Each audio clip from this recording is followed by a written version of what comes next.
Adambi said no. Ana magwapa na enwela akwụkwọ ngo as in enwe types of people. And the people that watch things happen. People that talk about things that have happened. Then people that make things happen. Then when they not talk about people that are making things happen. Now you want to go and keep as well. We have to be the maker of things. We are of age. And you go buy it on even Igbo. Gbam. Onwere egwu ịtọ nchọ imugosi gị enwere anthem maka this program. So achọrọ m ka m gosi gị ka anyị wee na-eche ndị anyị na-eche. Enwere m anthem. Oh, very, very easy. Igbo bufu n'ezie, Igbo bufu. Ụmụala Igbo bufu na Igbo bufu n'ezie. Igbo bufu n'ezie, Igbo bufu. Ụmụala Igbo bufu n'ala Igbo, Igbo bufu n'ezie. Second one, ala Igbo ga-adị mma.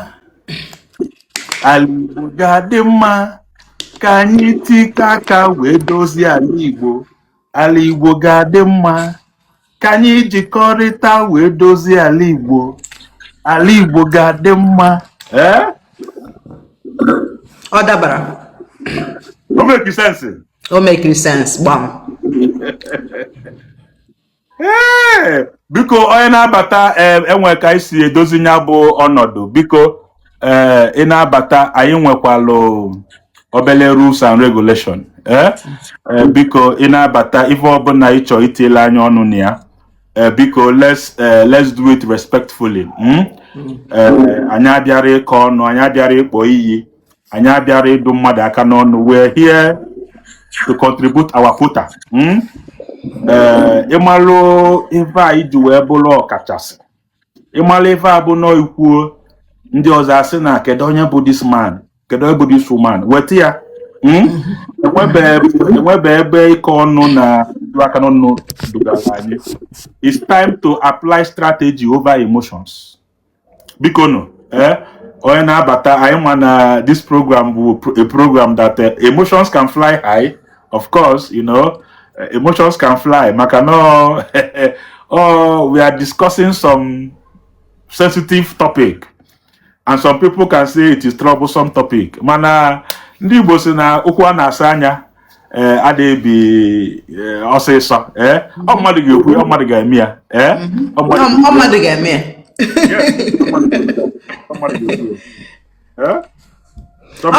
Ọ mmadụ mekwere ya, ọ mmadụ ga-emekwa ya. Yes, ọ mmadụ ga-eme ya, ọ mmadụ ga-ekwu ya. Tommy not in there. Thank you, Chooks. Thank you for the love. Guys, keep tapping and keep tapping. You know how we do. We need to get these likes up. It does help to keep the live on the FYP so that other people can share in this conversation. This is a much needed conversation. As many of you know already, we are Gbam, me, and Zen, a couple of ndị ọzọ enwere I be akọtara ọnụ ka anyị na-enwe these conversations, but beyond the conversations, like Gbam has already said, beyond the conversations, how do we now start to apply that knowledge? Ndị Igbo na-ekwu akọnuche for a reason, because knowledge is different from wisdom, but there's a reason why a na-eji ejikọta ha abụọ, akọnuche, knowledge and wisdom.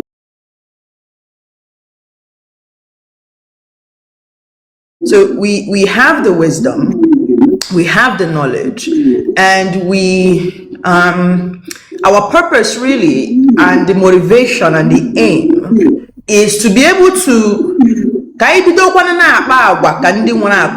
truly, so that and it is long overdue. And unfortunately, we cannot keep waiting for our elders. Although they can see from sitting what we cannot see from the tallest Iroko tree. Mana, these conversations are necessary and they will continue to happen. And if they make anyone uncomfortable, it is because it is long overdue. Because we cannot get to that point of Ali move towards prosperity without us implementing a lot of these things. So, as we always do it, bring your best points. We have a rule here. Of course, you guys know that I'm co-hosting today, so this is not Chioma's platform. So I got name here, dear. So come with, come with whatever be short to give you today. Well, after I have put up one platform, Jen, on my platform. I've been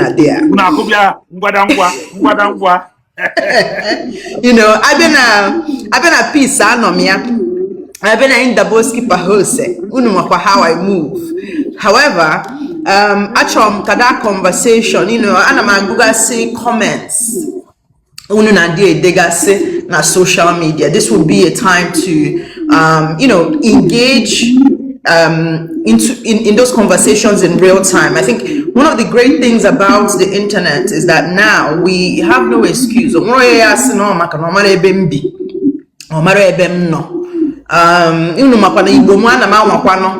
Mana onwe my American English can meji in a way that it can so mana, if Igbo is what will make you have that conversation in a very honest and factual way, iswo Igbo obringili Igbo ke maka mwa iswo nka ọwụkwa pidgin ke ma iswo ọwụkwa na American English iswo nka ọbụna. As long as you are joining this conversation for us to move along and learn, and also unlearn a lot of things, because of oftentimes, and I say, let's learn. But the point is for you to learn and also unlearn, because it's not everything you should retain. When superior knowledge comes, the great part of our brain that makes it great is that it is elastic. It can keep expanding.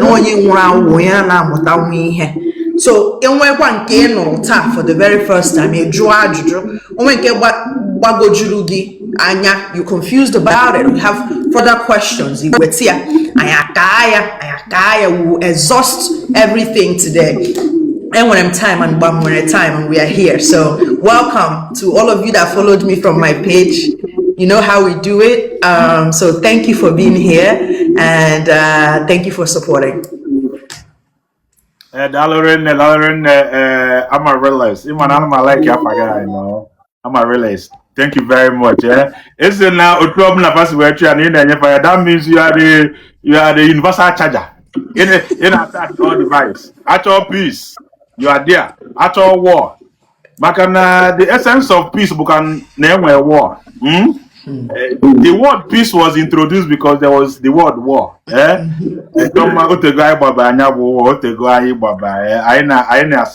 How do we move forward? How do we? Yes. I talk when I am a neutral host. People, mama. Yes. I don't on draw isa. So because I know how to move forward. Of course. I am an woman one night. Sometimes the man in a out of love. It's just that some of us don't know how to express ourselves better. I attend I get it on Bombo that we are issuing the topic Igbo presidency or Biafra. Makana ina na nke ikpeazụ a olugo mgbe ndị Igbo ga-aghọta na ọbụrụ sọsọ anyị nwa dị involve n'ihe a na-eme n'ihe ndọrọ ndọrọ a ọbụrụ sọsọ na South East ka ọ bee Nyamu odi adịkwa mma onye n'ogide nya pụọ. Eje m Kaduna ụbọchị a abanye m na NIPR as a member. So eje m the annual Congress AGM. Mgbe fụ na Nigeria the vast na the mmadụ n'ogide nya pụọ. Oge elu mgbe anyị ga-aghọta azị ndị Igbo that ọ bụrụ sọsọ anyị nwa bụ ihe ga-emenwu ihe a na enwe ndị anyị na ha na-eme ihe a enwe ndị dị involved, and how do they understand us? How do they see us? You know, if we keep saying that the way they see us don't matter, the way they see us don't matter, they should do this one. Ịma na anya dị emetachi ya. So ụfọdụ na-eche gị kedu ebe ndị Igbo kwụ akwụ? Okay, ọ bụ na anyị kwụ ebe a ọ kaala anyị mma ka ọ kaala anyị njọ? Ebe a anyị kwụ kemgbe, what do we gain? What do we lose? Ha bụkwa oppose and propose. So biko onye chọrọ itinye ọnụ n'okwu a ị ga-etinye nwa ọnụ Igbo presidency or Biafra. Anyị nwere ụmụ nwanne na-abụ nwere different idea of how to push Igbo forward. Ofu nwanne anyị nwoke si na ọ chọrọ ịpụta for president na-azụ ya ozogie before Peter Obi ozogie before nwanne anyị nwoke bụ Nnamdi Kanu a na-asịkwanụ no Biafra bụ ihe ka mkpa, no Biafra that na Nigeria enwezi mmekwata. So dịka emebe election anyị enukọlụ gaa side a, after election anyị enukọlụ bịakwa side a, anyị na-asị kedu ebe anyị kwụ. Ụfọdụ nwere ike sị must we choose? Yes, we have to stand, we have to pick a stand, we have to pick a struggle. So Chomi biko ọ bụ na inwe obele introduction inye anyị before mgbe kpọbata a guest, please go ahead. Yes. Hello, everyone. You already know, based on what Gbam said, why it is important for us to have this conversation. So, unfortunately, you have to pick a side. As long as I know Nigeria, I pick the side. And in Nigeria, pick one side, I bro, oh, get kachamana. Yeah. Because and there is something that I have always said in my life, and those of you who have followed me for a very long time and read my post, you understand my reasoning behind saying that we are doing ourselves a disservice. Yeah. Makalandi also when a leverage and strength how wajina ride. When he had a negotiate with Nigeria at the center. Every single region in Nigeria has strengths. Strengths, so to say. But particularly, how when a leverage, we negotiate. That thing that when you withhold it, meeting a kokashia, meeting a bido. Because every region when Anima Bundi will leverage Anyaga succession, trying to balkanize Nigeria, trying to break Nigeria. Makalanya and Nugaga under the name of Biafra before. So it means that Onwereki Sisi ni Ethiopia left inside Itikas in Nigeria, being anti-Nigeria. When you look at some of the things in about Nigeria.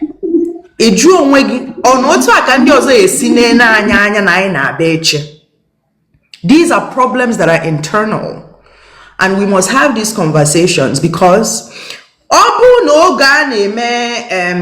the time that we are doing presidency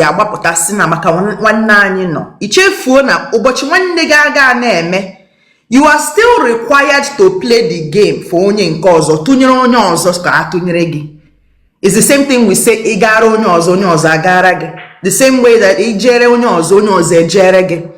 Now, anya eti welele Nigeria here gbasara presidency, we have been voting for a very long time. My submission is that anya chotara ihe ahu bu leverage anya ga agbagido okwu. Because we failed to establish that Emezi Biafra on Monday, Nigerian presidency on another day. And also finding a way to educate our people. Aghọtaghị, most Igbo youths today amaro ebe anyị kwụ. Because I draw now, what is our Igbo agenda as an Igbo person? They know each and our 5 Igbo governors or our Igbo leadership. They know how the agenda. How go 10 years? I'm talking 20 years, 30 years for Igbo. Ndini neno na ruma, onwe ike unani mmadụ abụọ, nwe ike guess ya. Because munagi when amage, because even our leaders are not sure what it is. That is why we have no unity of purpose when it comes to this. This is where this conversation, is going to begin. Talking about whether you think I question na Biafra, if our agenda as Igbo people, or our collective agenda, our unity of purpose as Igbo in Nigeria, because just Igbo, we are Igbo of the southeast of Nigeria. I am Igbo in just Igbo. We are still a major group. We are one of the 3rd major groups in Nigeria. Ozi okwu Biafra mezaya na emezi ka ndị ya azụ akwa na echetorozikwa na iso na ife a na-eme. How do we convert all of that into political viability? Jiri adonu Biafra or jiri ado presidency? As you come up, please establish your stand so that we can engage. Actually, this conversation or bring here or say 5 minutes of my submission. I make engage. Gbam is a great host. Each one ka mụ na gị mekwa debate ikwukwa on time nwere ike ahapụtụkwa mụ na gị aga back and forth, but we want to be able to know your stand and why you think that that's the stand that Igbo people should take, and hopefully we're going to have a really, really robust conversation today. I'm really, really excited. So let's go. Tommy. Because I want this to put on my sound that name echo. I want this to put on my sound in the echo because a man whether more the better now. Moderator, please check my sound to know whether it's better. We're good. Moderator. I don't hear any echo. Hey man, you are a co-host, so on the audience, please. Yeah, guys, can you guys hear us really well? Please put F1 in the chat. I need some F1s, guys. F1s. F1 if you can hear us perfectly with no echo. F1. So that we can bring in the... Okay, we're good. F1. Okay. F1. F1 and F1 F9. F1. Please let's bring our guest. We have the first guest here. We have Ikolo Mo. I think that should be in Zetoveo Sigwe. There's Ikolo Mo himself.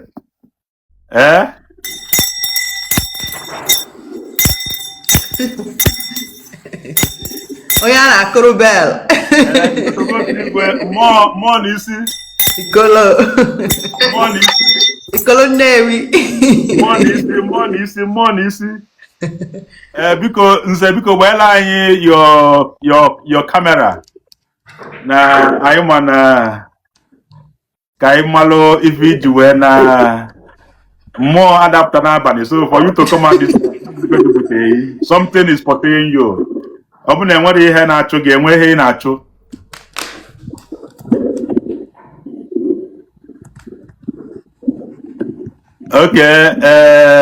Ikolo TV, because I came to learn. But you requested to join the live.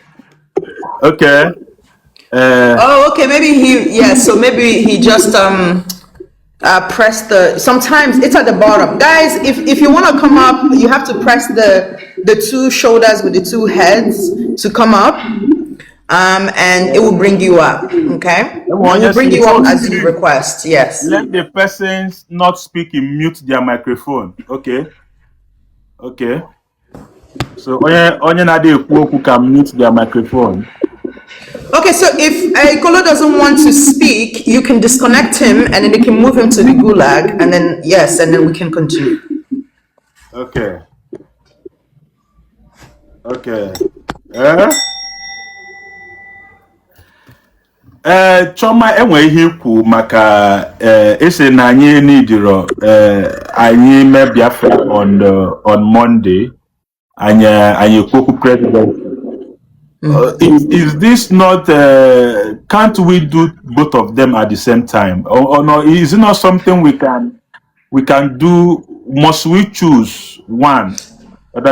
Can't we do both of them? What is wrong with variety? You know, what is wrong with a plan B?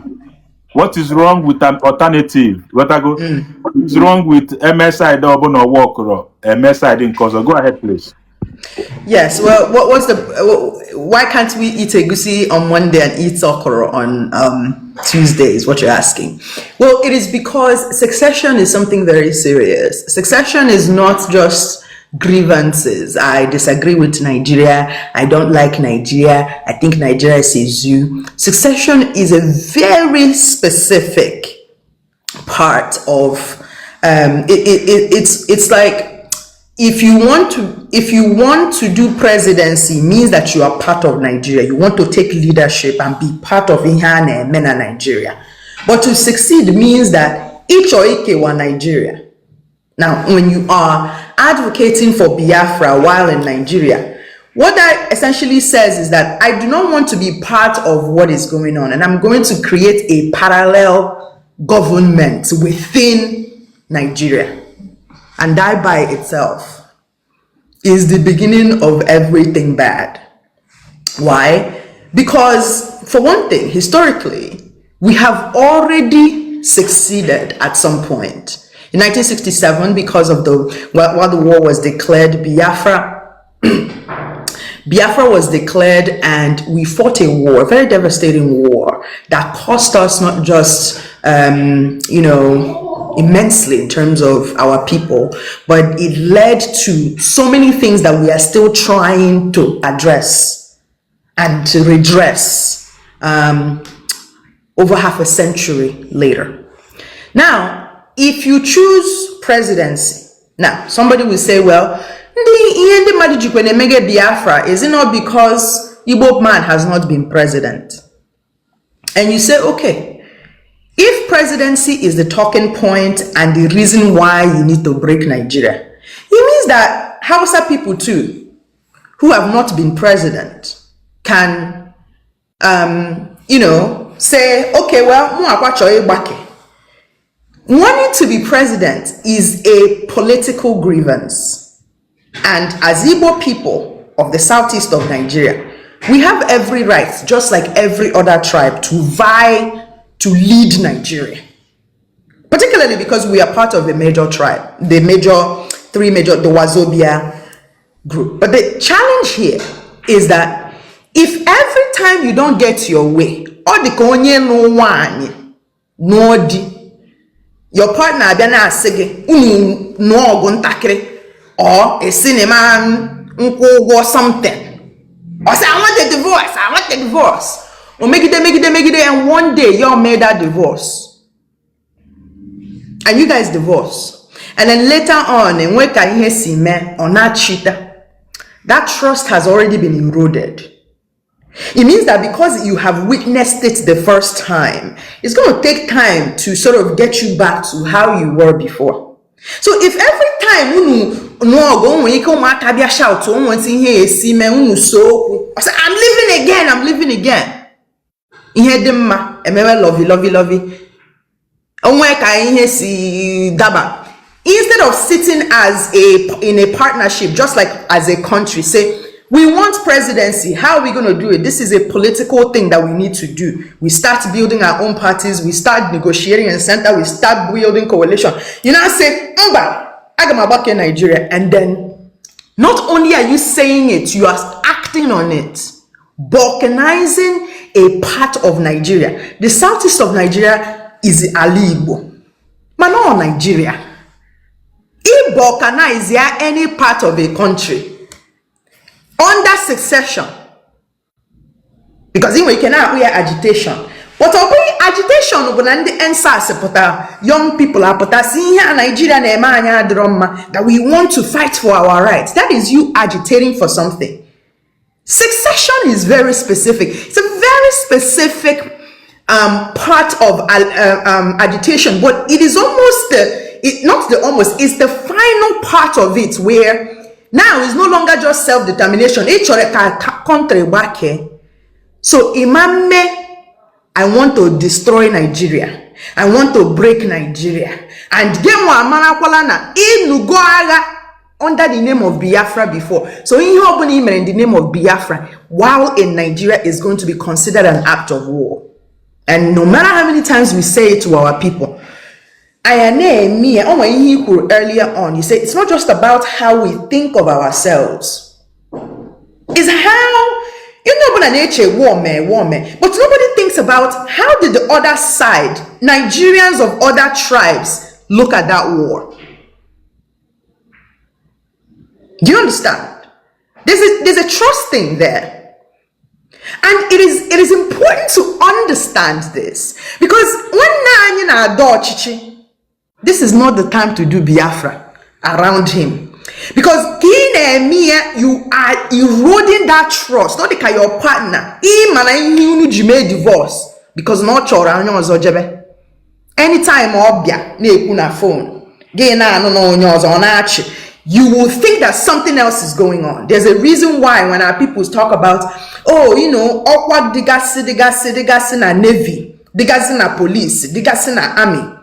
Now why yana hating the Igbo there?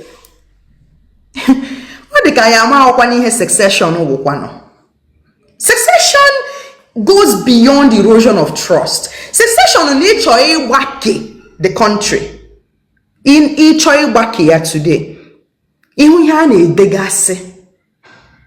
hates in Nigeria. He hates in Nigeria. And because of this kind of very extremist type of thinking that is not shaped towards strategies about the future, we are still inside Nigeria. Meaning that the consequences of Biafra while we are still in Nigeria, where our sister is the head of UBA, Zenith Bank, where our brother is running for presidency, where our brothers are shipping their stuff from the high sea in Lagos, we are still in Nigeria. So, okay, made that kind of go in your end game, bro, Biafra. Go to the game now.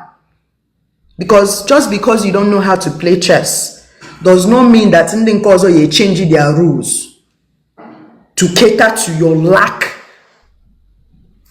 of clocking in or chess.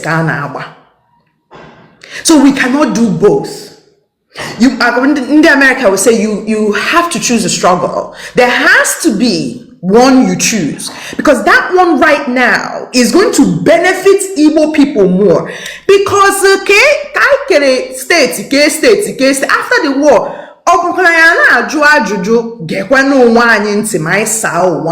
there's a reason why the Southeast is 5 states and landlocked the way that it is. It's to make war impossible. It's going to take an act of God for 5 Igbo states to balkanize Nigeria and turn it into a land of honey and Biafra. Oh yeah, it's impossible. Oh yeah, me went south today. South people agenda habura agenda ndi Igbo nwe agenda. Kedu ihe bụ agenda anyị omambu ntikasi Nigeria makana anya alugo agha. Yes, I see no victor, no vanquish. Man, I'm a vanquish person. I when they are vanquish. And when they win that war. Can they win that war? How do those people feel about you? Because every time, and this is not about hatred, because no, it is not about hatred. Liken it to your relationship. Divorce nata trust and have wuru the same. Obune we safe. Ebunu ne dose in a dose. Change you go the key safe first. until that trust is rebuilt. So why would it be that why they build that trust? And you brew Biafra, tigeba. Ihe dabato and you brew Biafra, tigesheba. Biafra wana neme bro kwano na o mere ndị Igbo agbakọtazi ọnụ o meghe ala anyị Biafra agitation emebeghe ka ala anyị dị more progressive mee anyị dị more politically savvy. It has not contributed to our political viability. O mebeghe ka ihe ndị ahụ iji si no maka ya ka anyị eji gba na anyị ọkụ maka Biafra. Those things that you are saying mere anyị ji anyị achọghị nọ na Nigeria. The agitation of Biafra has not led us closer to that. And if you look around you, ndị ọzọ na-eje Abuja, they negotiate with their leverage. What is the leverage of the North? It is numbers. They play the numbers game during elections. That is why every vice presidential candidate, because it's a numbers game that only them have that leverage. Southeast, Mugide. Northwest numbers, other possible. What does the Southwest? Southwest owns the media machinery. That is why Megide Lagos. For that stuff to your music or your film or whatever, they have that on lock. In the South. They produce the oil that runs Nigeria. That is the leverage.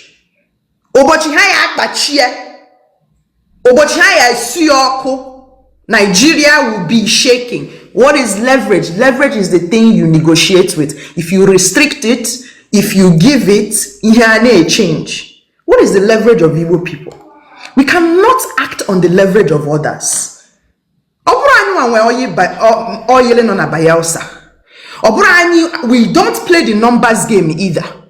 And we cannot use the leverage of the Southwest. Our leverage is that I know Benine. Abenime Iwambo. Abenime ambition. Iga me business. Ije, me business. Ga Lagos, go yo. No other tribe moves the way Igbo people move. It is something worthy of study and research. Because even before Ndiocha Bianyeme go to Ijebe Mbiana village muna onwebe mmemme ha business idea nom nishi nje na village nkunu nshi na village nkunu jebe ozo Igbo man can do that because that is our leverage. How do we now turn that leverage highway? Werezie ya na plan is our political movement in Nigeria. Ndị ozo do ọchịchị anya do ọchịchị.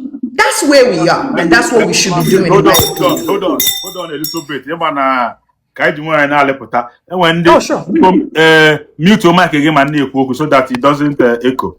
And when they na semo muti banamo na zima ikuzi me phone na mamoro na village. Fana semo ti banner the thing so that people can see it. Can you guide me how to put banner? Can you guide me how to do it? I can't hear you. On your mic, please guide me. This is my first time coming on. I can't hear you on your mic. When you know buying a cheap mic again, like when you're trying to do your mic.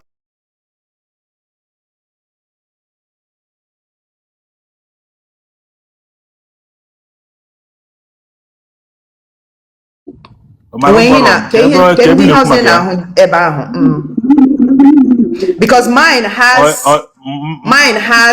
where I can mute the microphone, change my my profile, so I can't see your screen, so I don't know what you're seeing.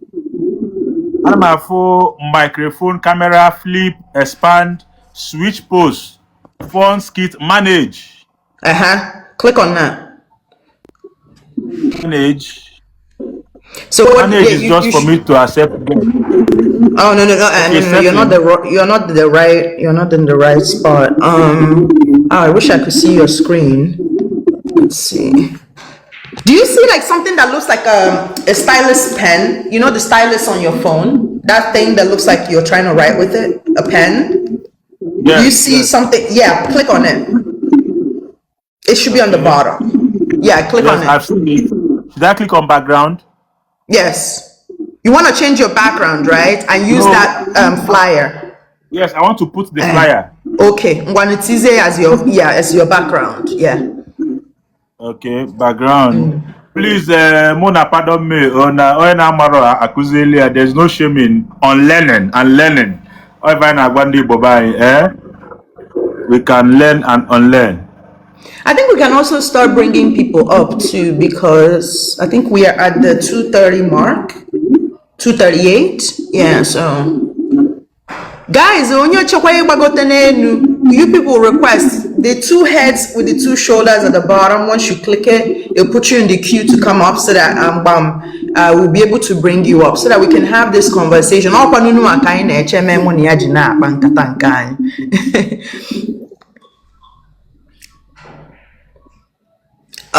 So when you do it, then X out of it and then it will apply it. I'm finding it hard to do that. I am trying to only take time alone. No, I'll get me immediately sometimes. Only take it like a slow. Please, a lot of guests have been listening to us.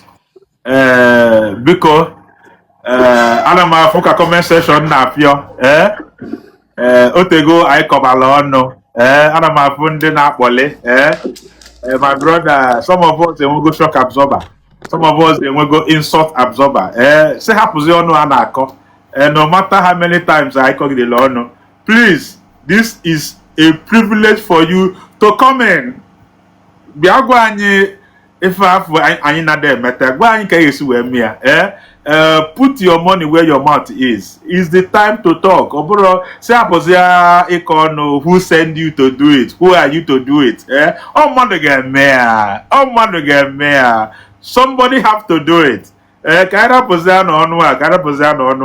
are the time of Agago.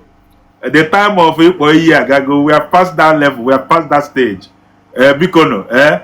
Come up and say what you think we should do. Topic I na hand over. Igbo presidency or Biafra.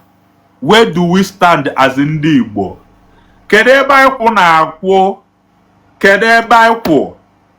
Igbo presidency or Biafra. Where do we stand?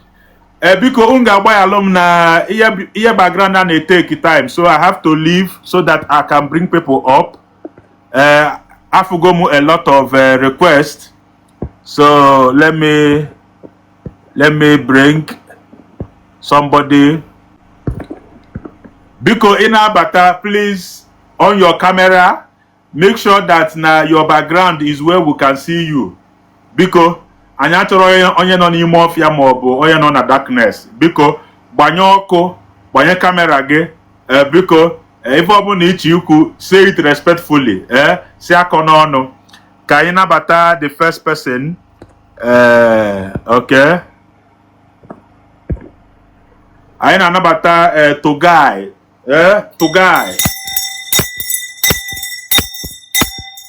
Togai, hope you're coming up. Togai or Togai. I saw your name. Togai. Is it a mystery to on camera?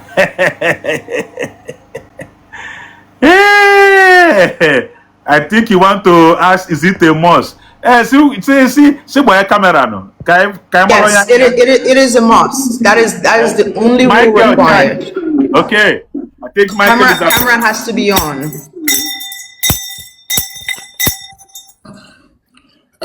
Chairman, sorry, it was a mistake, a typo mistake, but I'm sorry I can't on my camera. I'll go down.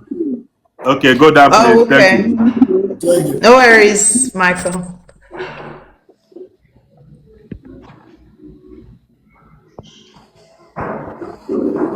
Okay, because I get your camera. Stop saying bring me up. Just come up. Request. We'll bring you up accordingly.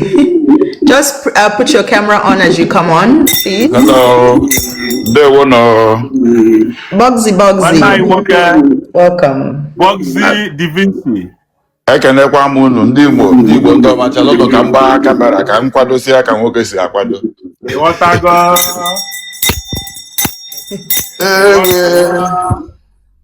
Asị nọ Biafra bụ Igbo president. Yes, biko gwa anyị onye bụ, gwa anyị ebe onye bụ, gwa anyị ebe isi anọghịla anyị o. Okay. Ka anyị malụ nọ anyị na nwanne anyị na-ekwu. Ka m jitesi akwa so m na-ekwuzi ka a na-afụ onye wu. Wetinụ m obele ndị. Chioma kedu? Adị m mma. Yes. Tommy, biko gbanyụọ your mic. A na-asị na ị na-eko. Ọ ga-abụ njụọ ya ka m gbanyụkwuo nke m. Kedu ka si ficha ebe?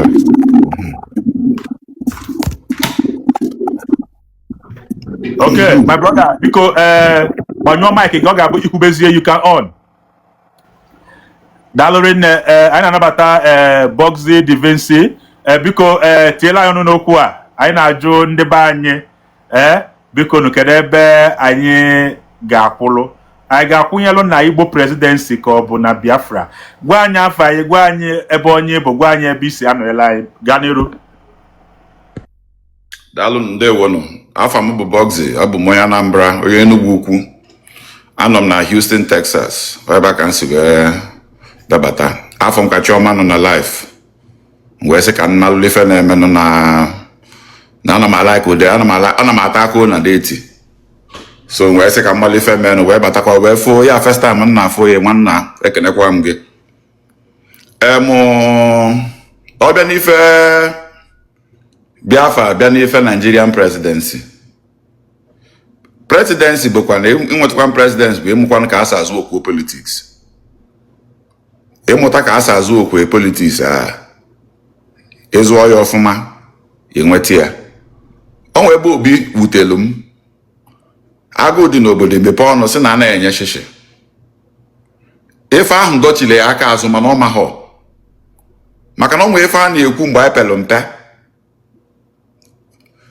Ife ya ndị ibe gị na-eme ka a wee na-aga n'iru isolufa mee. Ọ ife dị na politics.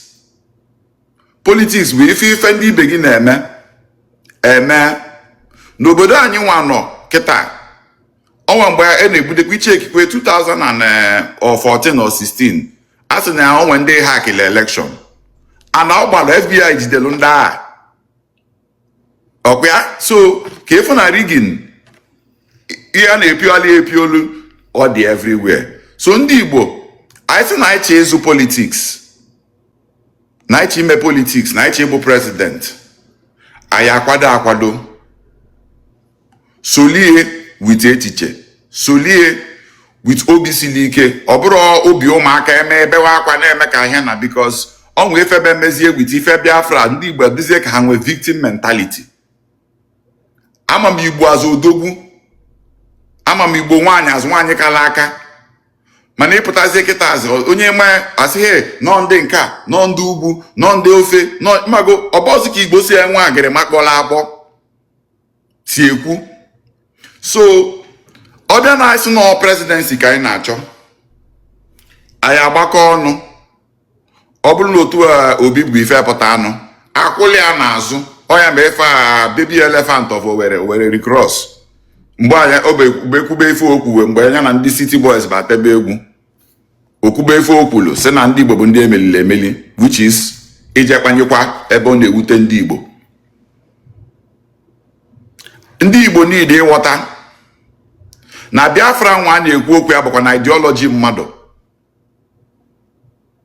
and onye nwere ideology a pụtalụ bufutie mgbe gboo mere agha ji wee daa.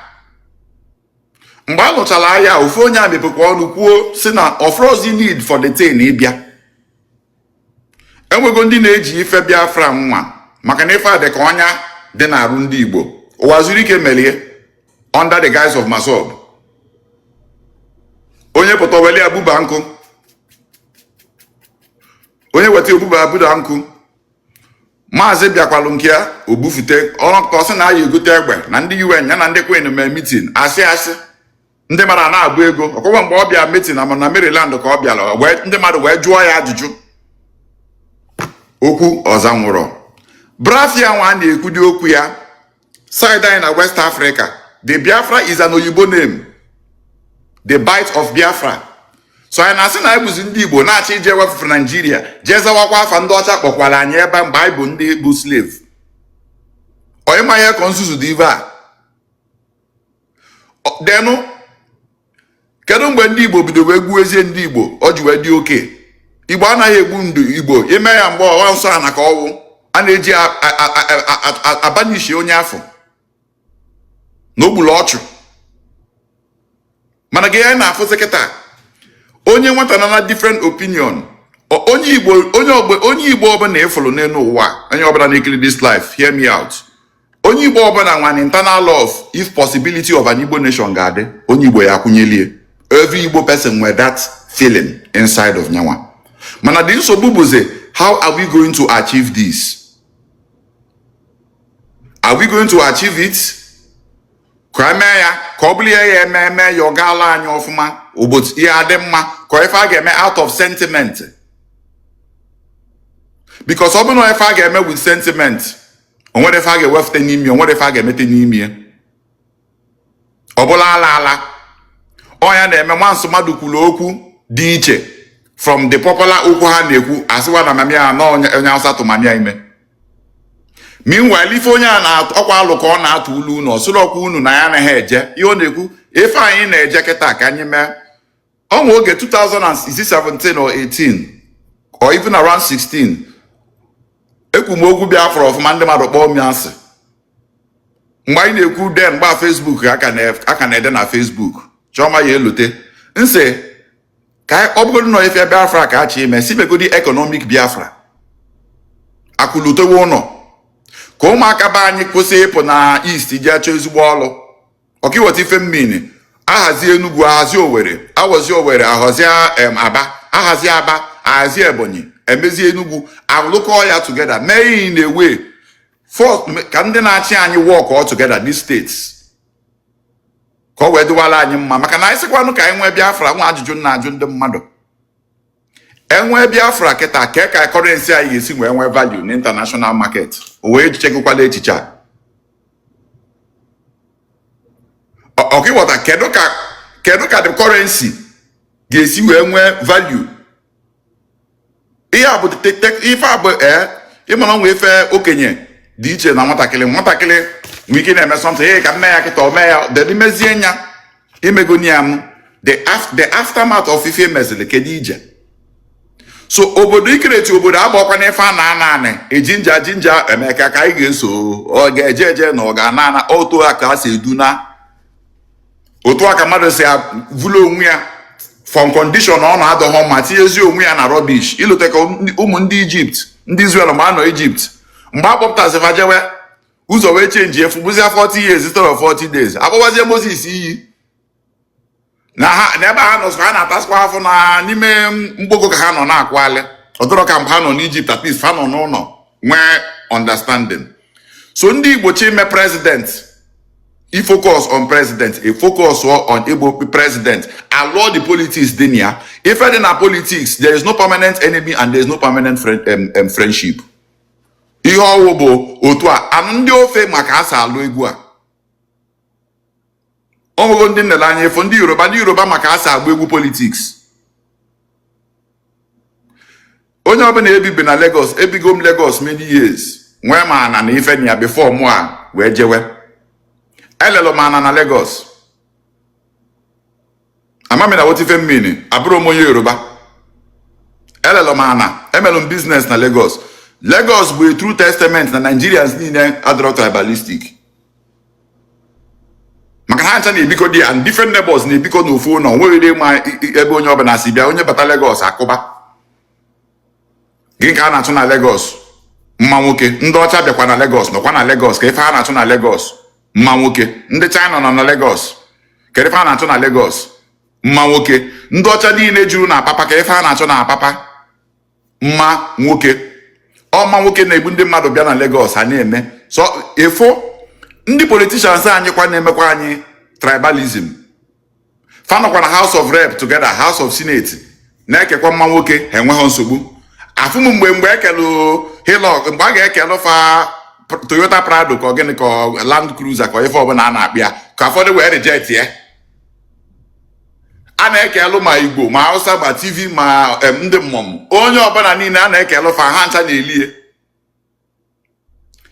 ọkwụrụ ụfọdụ mgbe onye anwamelụ Ifena ọkwa onye mee birthday o mee Ifena ha na-ewu isi ile onwe fa onye nke a kene nke a o nwere efe ya eme Atiku kịta Obi ga-abịala ya nụ ndị nke ọzọ abịala onwe ndị ya afịa ewebe iwe ha ma nọ politiks ka nwoke m na-azụ ị asị m na Tinubu nwee something men or something like this na Peter Obi etinye n'arụ ọ ga-etinye arụ maka na politiks ọ ka a sa agbadi egwu anụ ndị be anyị dị ghọta na politiks Naijiria na onwe ka a sa agbụ ya ọbụrụ nke Amerịka ọbụrụ nke Kanada ọbụrụ nke ihe na ndị dị ghọta na bụ unu dị iche so onye sị na ọ chọọ Biafra because Nigeria ndị Igbo amara azụ egwu agba egwu dị n'ime ka abụrụ president amụ ka nna m onye a because onwe ndị na-amụala anyị aka na business achọrọ m ka m jụọ obere ajụjụ nwanne before we continue maka na ịma na achọrọ m ka ọ dị interactive ị na-ege anya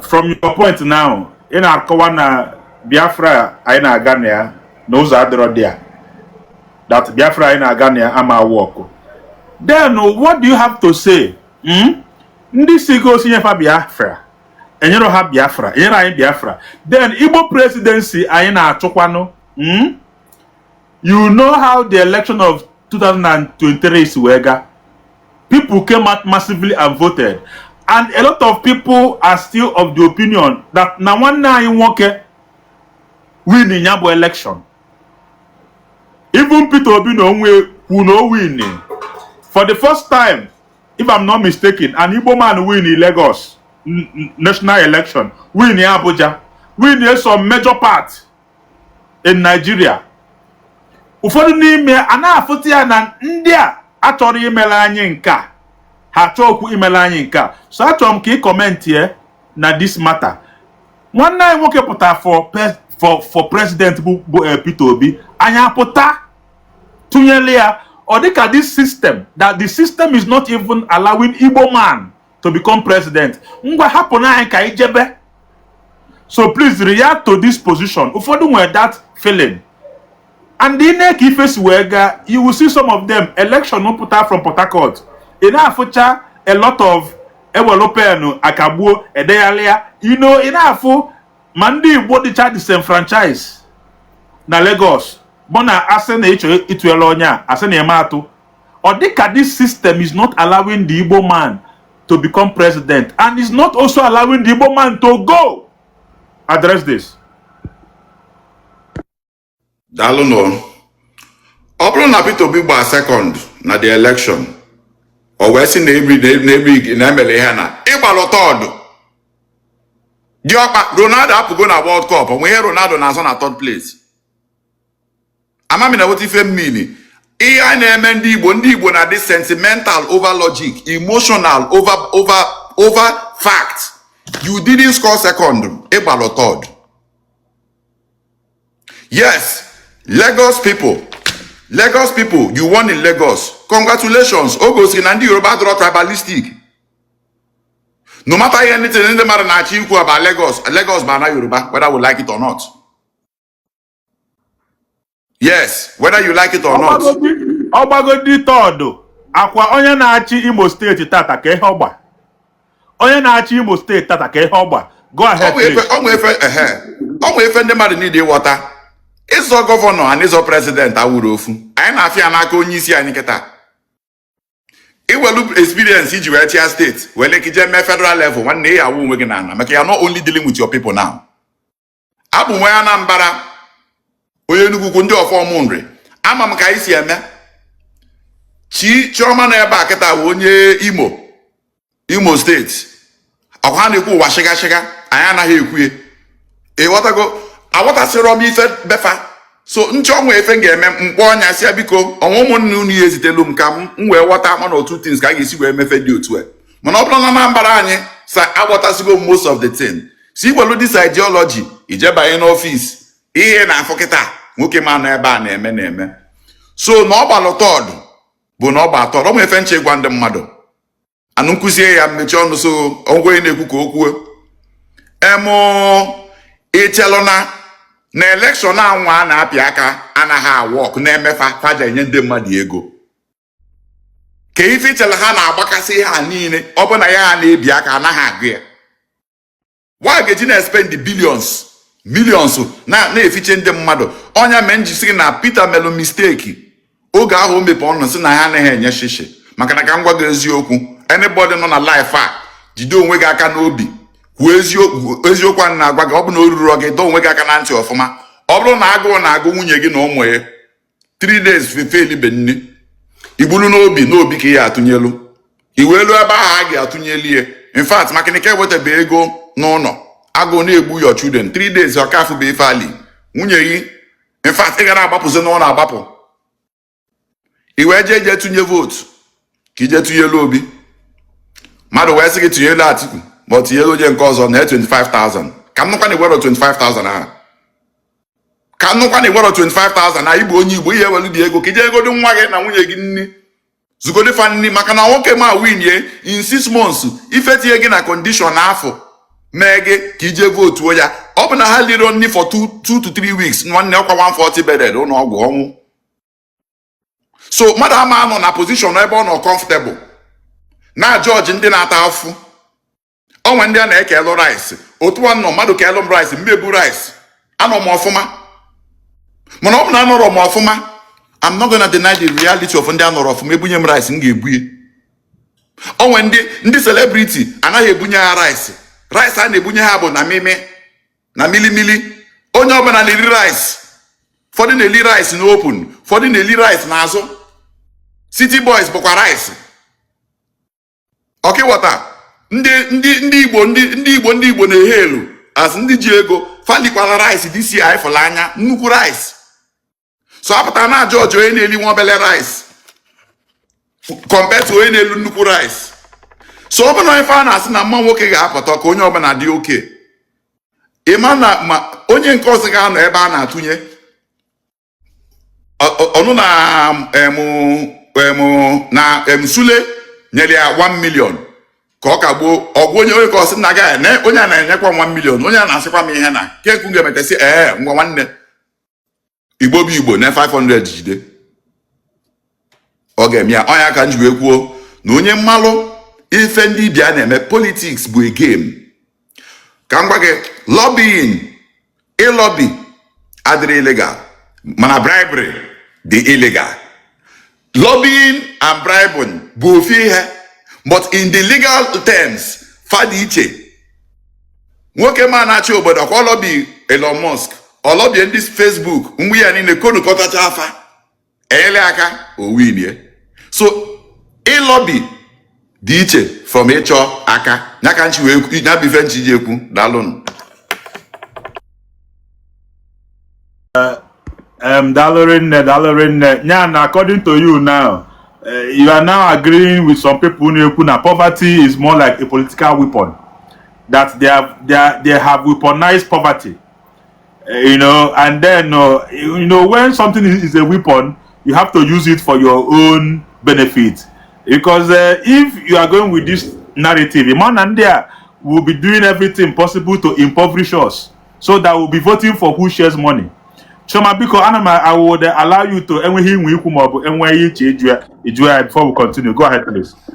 No, I already know Bugsy, so we're usually on the same wavelength. But I wanted to highlight something that he said, and it goes with everything that I say on my life. Politics is the mechanism to get to that good leadership, HOF. So it means that whether or not, it's like you want to have a doctorate. That school here, that's not really what the doctorate is what you want to achieve. But here make gassy here and make to roll there. Now, Just because I refuse to master that game, play that game, Zoda Tokwe, to now get there, doesn't mean that the other side you change the rules and change the game to now accommodate Oti choice. I totally agree with Bugsy. Check with stomach infrastructure and the way that it is layered in Nigeria. Yes, you can make the argument that sure, the politician doesn't have any other incentive now. He were 1 billion, 2 billion zo election, maybe in a governorship. He recoup the money now. He were small metal saying here also when cause we know all of that. But the difference here is that the people that believe that they are good, they feeling politics is a dirty game. Politics is a dirty game. You that is good, Igbo saints, Jehovah and all of that. In our politics, he bagodi na politics, he play the game. Oh, he win the game first before he changes the rule. So that all these loophole make and the dirty politicians name exist. But he man shout. So they can again get man as man by God no day again shout to the shout to the he shout to get shout to the Oluga goge. The point here is those people you consider to be the dirty politicians, how master go that game at that level. So he win her at that game to now get there. Mana keki say weapon if you don't go and play the game and win it. So Taisi find your wine now. If bad politics is the problem, people keep talking about corruption. I said, dude, I've lived in America most of my life. You have not seen corruption. The only difference with the corruption on here and Nigeria is that the loopholes shrink a little bit. That's why they give us like security clearance. I say security clearance, security clearance. Security clearance notation now block can na bottom man have access to the level of corruption now at the top. But if you think corruption,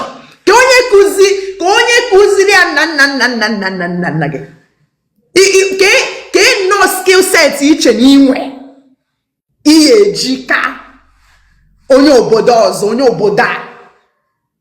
The problem is that we think that things just happen because we hope, because we wish. I wish, Nigeria to go draw be vote to be will not win the presidency. That is a fact. It does not require your affirmation. It will go show till next week. A man change the facts because he will need more votes out of the southeast. You used Lagos as an example. If Obi won in Lagos, Tinubu did not win any southeast state. He did not have to win. There's a reason why you do not have to win the southeast to become president in Nigeria. People say, oh, it's fair, it's because they hate the Igbo man. No! Because you're not understanding playing the game based on your leverage. It can now know the area based on your strength. You might call your strength. Strength wow, obi. Imitate Jackie Chan and Abakarat. Obi will not work. That's strength. No bigo. You will in a lift weight. Leverage you. Jackie Chan and Hoge or sin na man. Always skill set on your character. That is what we are talking about. So if we are going to be it's either we want to be realistic. So that 2023 was a lesson. That lesson, I bundine wepu emotion na ihe, wepu sentiment. Say, ka call this thing. I want you to call the thing. One of the first things I wrote about Obi was win first, change the rule later. By going to Nasarok first. If by the Nasarok, man, give block was the loophole. In our block was the loophole. I need to block it. Ban this person, ban this one. But he did there first. You must get to Asorok to be able to do it. That good leader is not producing more good leaders. People who are dirty in politics, they are ready to put their snatch you box and stake your life on it. Oh, hold on. Oh, Let me read it out. Okay. Say, did Nnamdi Kanu not get forgotten in jail? And we are talking about Biafra. Politics, exactly. Nnamdi Kanu bia court. Or they call Michael Jackson and ebe ahụ. Ora niile eju n'ilo. Do you know that is also intimidating for the judge? Because he can na atụ ụjọ vote mme against onye a ọra nwere ike mabata ebe a. Nwoke mụ ndị na-ekwu na ha chọọ Biafra mmadụ na-agbago moto jee ebe a je wejelie nri. Mmadụ na-agbago ka ị na-eche ndị mmụọ ka ejeelu gị ije. How do we treat Nnamdi Kanu ka FM naanị sit at home? Onye a jee court agba nkịtị. Mmadụ na-ejego nga jefu ya, Showere jelu nga jefu ya kwuoli okwu onye Igbo ka ọwụ. Ndị Igbo na one bụ mmadụ jego kwuchiteli okwu jefu ya anya. Emasị na a na-ezo ezo na a na-eme ya code. Forget that code. My brother, my sister.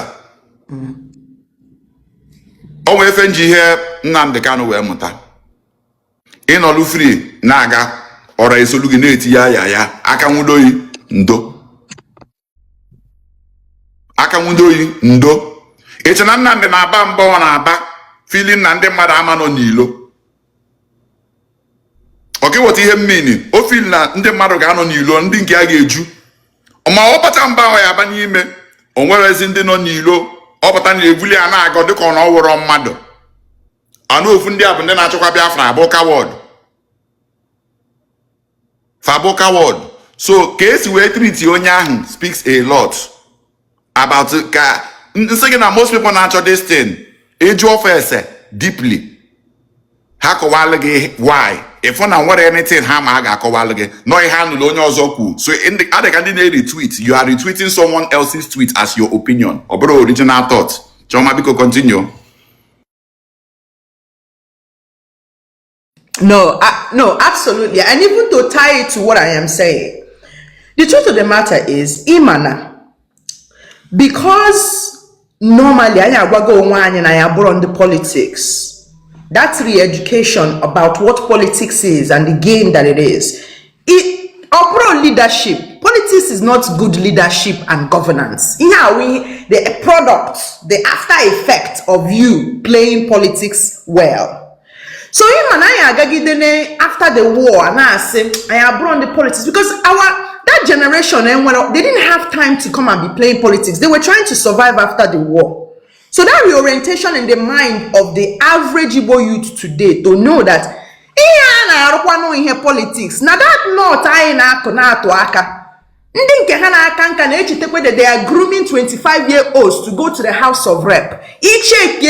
One of the groups who were the youngest group on a National Assembly. Why do you think that is? It is because whether you like it or not, that politics in our like is multiplying. Go like you want and don't this kind of you know this thing. Obi is already qualified to run. He doesn't have to be doing all this emotional appeal. He's already qualified to run. But he's appealing to the wrong people because indeed we are to give votes na haga to give vote. Or when he Obi today, indeed we have to vote. That one is already locked in. Man, over 5 states can you one you will be there. Abi? The same way that even if you wanted Biafra will not come because you are shouting about Biafra on the internet. To break a country, to succeed. In fact, to balkanize a country, have to go this succession because succession is not possible in the map of how Nigeria is now. Because open all the impossible then. So it will still require, just like with politics, so it require that in a EU presidents now. This is a multi-ethnic country. Now India 24 states, 25% spread. It means that a group of 5, a group of 7. Only in the 12 states. States in the Kanu, like Igbo. Yes, Igbo people are the second biggest population after the native. But the native is still the Baba. In the north, all one the north with the Baba first. Go determine the political infrastructure of that society or that community or that state. Non-abro 5 East states. So what does that mean? It means that Ghana, the presidency of all the times in history, there has not been a time where it got too close like Obi became a third force. in an election that is usually two people. Yeah, they are third. Yeah, bro. If you say that you really love Obi, it wouldn't now be the time. In fact, you will not even like to hear Biafra, because they can't try anything in Biafra to be related. In a cheerful and non-Igbo people will have to be remembering Biafra and putting him together in it.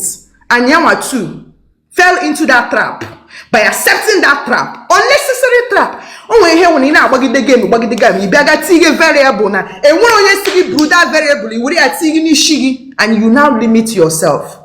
So these young people who know, ndi we join her. I say, I come in a business. Bob's a kugia, mo a kugia, njog Gbam e kuya. I been a business ndi Igbo nea. Mano, I a question rutase. If you want politics, I ain't no queer. If you want to I ain't no queer. Even a medicine, I ain't no queer. Even a because for us. Diverse as Igbo people, because Igbo people are broken on a monolith. Oh, it's maka na adoro na adoro Biafra. This is a monolith. We are not a monolith.